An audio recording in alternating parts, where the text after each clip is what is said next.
2, 1. Hello and welcome to Over the Edge, Episode 1. My name is Luke Erickson, your host of the Over the Edge podcast. And before we get into today's topic, I would just like to first give a huge thank you to you guys for subscribing to the YouTube, supporting the Instagram and the Facebook, wherever you guys are coming from. It seriously means a lot. This is obviously starting off as a passion project of mine, and I really hope I can turn this into something that you guys enjoy listening to every week. So, now, without further ado, let's get into today's topic, and that is the Electoral College.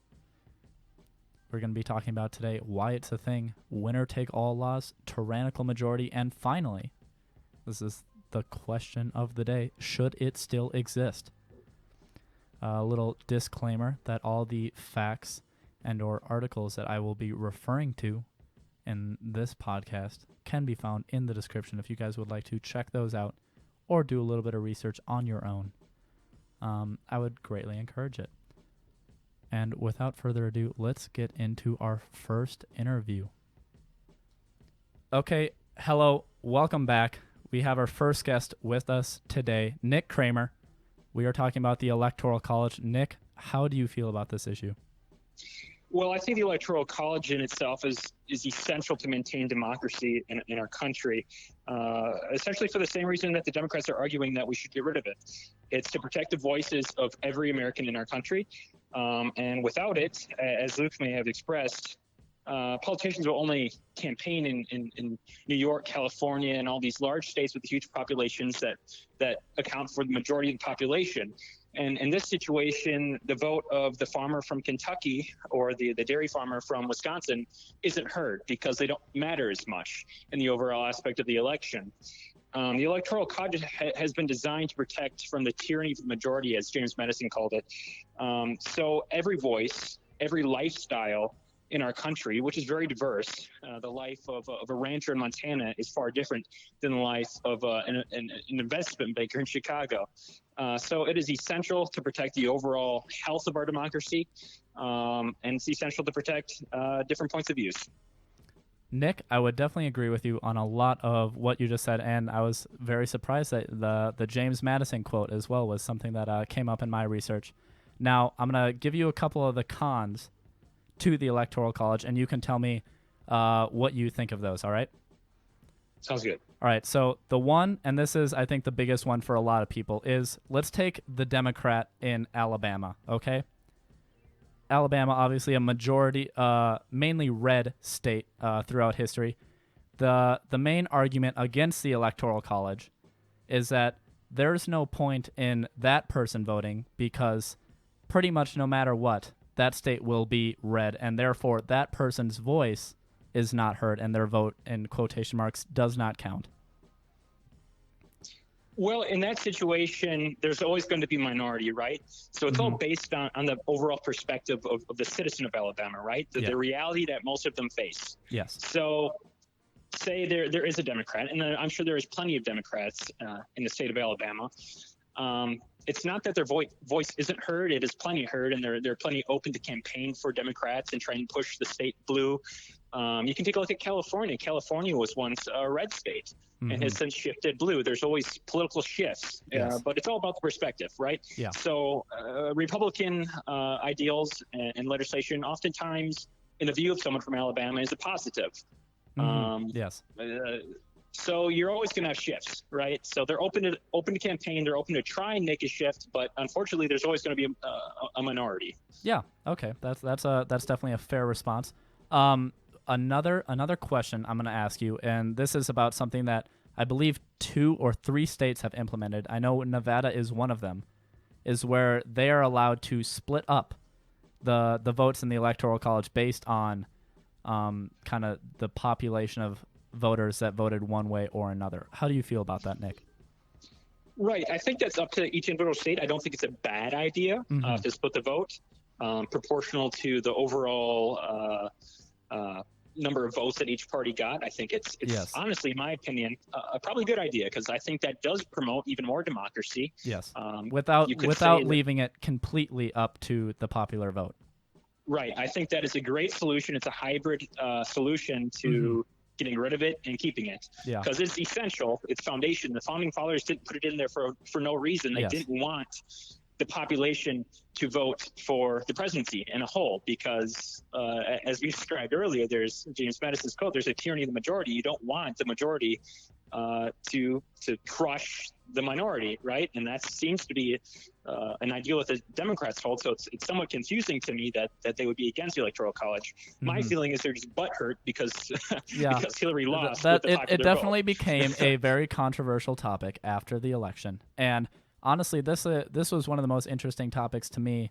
Not at first glance. I thought this was actually going to be kind of a more boring episode. But after I did some research, I was of the opinion that the Electoral College was not the best. But after I had looked into James Madison's original purpose for it, I do believe it still applies today, contrary to what a lot of people say.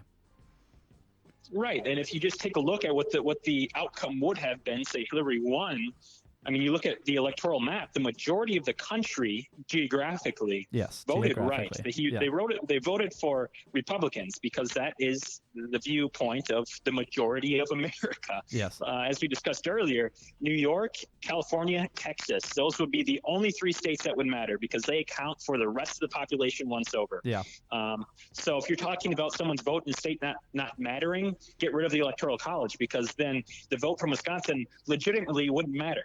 Yeah, I think as much as even it not mattering is the whole point, I think the most important part of democracy is having an informed voter. And I think if politicians aren't advertising, aren't campaigning, aren't, setting up things in these smaller swing states where, where the factory worker are, where the farmer are, and they can't get information easily about that, I think democracy as a whole kind of sinks. I agree with that. Yep, most definitely. Okay, well, Nick, do you have any other closing statements you'd like to make, or questions for me or the podcast or the viewers? Any, feel free to shout out whatever you want right now.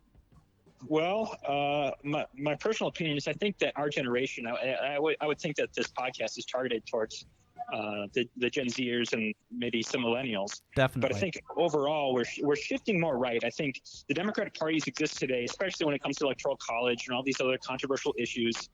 They've lost most of the intelligent argument behind what they have to say. Mm-hmm. So I think it's important. I think this podcast is a great way of promoting intellectual arguments rather than just pointing and yelling at each other. That's honestly the whole reason I set this up. I feel I'm on college. I'm at the University of Utah right now in Salt Lake City, and that was the biggest thing for me. I feel like these topics, especially when you get into even spicier one, obviously Electoral College is pretty PG, but you talk about abortion, you talk about gender, gun laws, and it is extremely difficult to find people that you can have a civil conversation with. And I think that's why this is so important, is for these smart college kids to be able to express, how they feel with people of, in their generation. Right. And I think both sides are to blame somewhat. Mm-hmm. But overall, it's if you don't agree with me, then you're wrong and you're the enemy, which is against democracy in itself. And it's become so polarized that Antifa and all the white supremacists fighting Antifa, and there's white supremacists, sure, but the left would lead you to believe that all Republicans are white supremacists, but that's my opinion. Mm-hmm. But I would love to come back on and talk about one of the more passionate issues I have is the loan crisis. Mm-hmm. I think that's a huge, especially student loan crisis. Yes. But overall, this is a great way of encouraging conversation. Yeah, I really appreciate that, Nick, and I will gladly have you on for another episode. Would you like to shout out the automotive Instagram that you got going on? Oh, yeah, you can find me on Instagram, midwest.motorsports on Instagram. Feel free to go over there and give me a follow. Thank you very much. Yeah, Nick, have a good rest of your day. You too. Bye-bye. Bye-bye. I think so, yeah. Okay, great. Welcome back. We have our next guest with us on the Over the Edge podcast. I am joined by my cousin, Evan. Evan, I understand that you don't have the strongest opinion on this topic, so I guess fill me in on what your understanding of the Electoral College is right now. So I kind of just understand like the very basic concept of what it is, and don't really have, like, that's kind of the extent of my knowledge. Like, Yeah. Okay. I just know how, like, the system works. That's really it. States all have electoral votes, and whoever has the most electoral votes wins the presidency. So, Right. the two sides of this, and we're not going to, for sake of just kind of making it easier, there's a hybrid of it that we talked about in the last interview about states where they can split the electoral vote. But for the sake of this, we're going to keep it as either keeping it or getting rid of it. And so what I'll tell you, and you can form your opinion kind of as I give you these facts. If we keep the Electoral College, what's good about it is it represents all the different lifestyles kind of and states in America. Obviously, the average lifestyle in Alabama is going to be very different from the average lifestyle in California. Okay? Right. And if we get rid of the Electoral College, the problem with that is when you go to a straight popular vote is that politicians then will only campaign in California, Texas, New York. That's where almost everybody lives, a wide majority. And so swing states like Wisconsin, Iowa, Ohio, places like that, factory workers, things that Democrats and Republicans try really hard to win over, no longer become relevant because they're not in the majority. So, and then, but the con of the Electoral College, and this is what a lot of people say when they say that they don't think their vote counts, is when you're in a state, so let's say California, which is very blue at the moment. Yeah. If you're a Republican and you go out to the voting booth, you might think that your vote really doesn't matter because no matter what, California is always going to be blue. And so your vote doesn't really matter in that sense. If you have a state that's predominantly, that faction, or not faction, but that party. So based off that, and obviously there's a little more to it, but based off that, what's your initial opinion of the Electoral College? Right. So I think just like from the jump, my initial reaction is to I don't see any reason to get rid of it. I'd rather it stay around for the the main reason being you had mentioned that it would, if it were to be taken away, it would kind of make all states that aren't 3 to 5 most popular or most populated states irrelevant, right? Yeah. And I think doing that would affect more people's mindset of not feeling like their vote matters more than if you were to keep it, and the people that are within states that are predominantly blue and they're trying to vote red would those people are affected by how it is now. But I mean, that's something that can kind of change a lot easier than just if you were to get rid of the system altogether. Yeah. So I don't know. I think keeping it is the way to go if you had to pick between the two. But I mean, whether or not you'd alter something about it is I guess a different question. Yeah. So I'll fill you in on this one little thing I believe it's between 2 states. I know Nevada is one of them. Is now what they do is they have the Electoral College obviously, but they will split. Okay. They're allowed to split the vote based off the percentage of voters that voted one way or another. So let's say, here, let me get to it. Nevada has 6 votes. So let's say it's split 50-50. They're allowed to put 3 of their votes towards the Democrats and 3 of their votes towards the Republicans, or 1 towards the independent, or whatever their state votes for. And if they have 55%, they're allowed, they can do 4 and 2, or whatever possibility comes up. Do you think that solution still keeps the I guess the basis of why we have the Electoral College to include everyone there, while I guess including more of the majority? Do you think that's a good compromise, or do you think keeping it the way it is fine?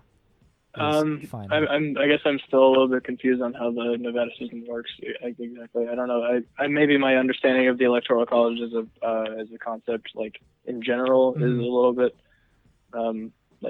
vague, and so understanding how that's different from what's currently going on is not really So I'll tell you. So right now in the 48 other states, it's winner take all. It's called a winner take all law.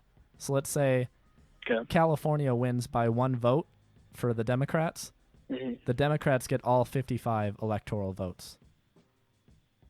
It's not split, is what it is right now. Right. So like Nevada is allowing a maximum almost of yeah, they wouldn't throw all of them into exactly. one, So they're allowed to party. split it. The electors are allowed to split where they vote, I guess. Okay. Yeah. I think that's beneficial. I mean, like, it definitely alleviates some of the feeling of like not having a very voice, yeah, significant exactly. vote or influence. Yeah. Whether or not that's like all that can be done about it, I'm not entirely sure. But I mean, I think that's probably, it seems like a step in the right direction. From just that information alone. Yeah. Well, Evan, I thank you for having you on and for you having an open mind and being willing to kind of learn with me on this podcast a little bit. I encourage you, and like I said in the introduction of this video, all my links and facts that I have talked about in this video can be found in the description. If you guys would like to do a little bit of research on your own, I would highly encourage it. Become more informed. And yeah, thanks for being on, Evan. Yeah, of course. Thanks for having me. Okay, bye-bye. See ya. Okay, guys, we're back again. We're still with Evan. I remembered. Yeah, Evan's here.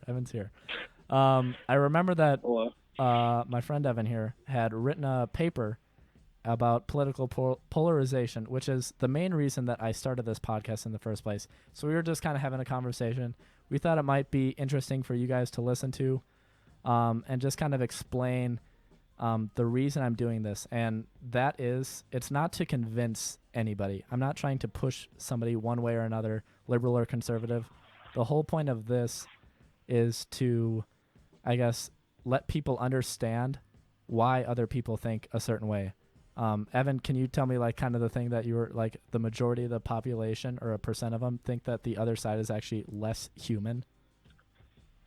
Yeah, well, so I don't know about like that claim in particular. I mean, like, I don't know how much I have to say on that. I think it's kind of just the idea of like people will kind of like have these preconceived notions about other sides, whether it's, right, left, or independent or whatever. And they'll like see anything that stands out as like that it like associates with that group, and then they'll like latch onto that and associate it with like all of the negative things that come with that party or group or whatever. Like, and I think that generalization in really any form is not really fair to the individual, especially in a lot of cases where people will judge someone just based off of what they see, and then they won't actually give them a chance to like, they won't even interact with that person to give them a chance to like express their views or their just what they stand for in general. So yeah, exactly. I think that it's kind of harmful. Yeah, no, I totally agree. And I think if people can take away anything, the title or like the slogan of this is to seek to understand. I'm not trying to convince anyone. I just want you to be able to meet someone that maybe has different political views from them and not even necessarily have a debate or anything, but understand where they're coming from. And be able to be friends with that person or have a relationship with that person. Like, I don't think these things need to be deal breakers if we're able to understand where the other side is coming from. And I think that's something that's really lacking, especially in our generation, just because of how rare conversations like these are, especially just because people can get very, very heated about them. Yeah, exactly. I think people like, at least in today's society, it seems like there's a lot of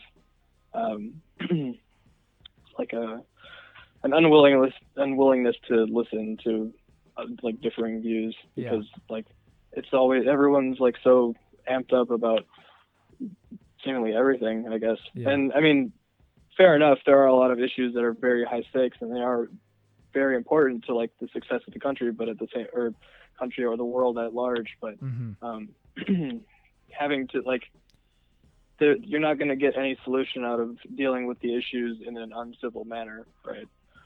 Like you can't convince the people that are against you to want to agree with you when you're not approaching them with respect. Like you have to give them enough respect to at least like try to take you seriously. Yeah, exactly. Right? And I think you have like to take how them you said seriously to have them take you seriously. Yeah, how you said people like won't even listen. And I'd say people will listen, but they won't listen for the right intent. Like they're listening so that they can correct you or that they can, shove their point on you, but they're not listening to like actually understand where you're coming from. Because I think a big part of most of these things is like your personal experiences. And like you're never going to know what somebody's been through for why they believe in certain gun policies or why they believe in certain abortion laws. Like I think it's super important to try to really understand why the person believes in this and where they're coming from, instead of just pushing whatever you heard on a Ben Shapiro show or on MSNBC or whatever, some facts that you heard. Like try to really understand where the person's coming from,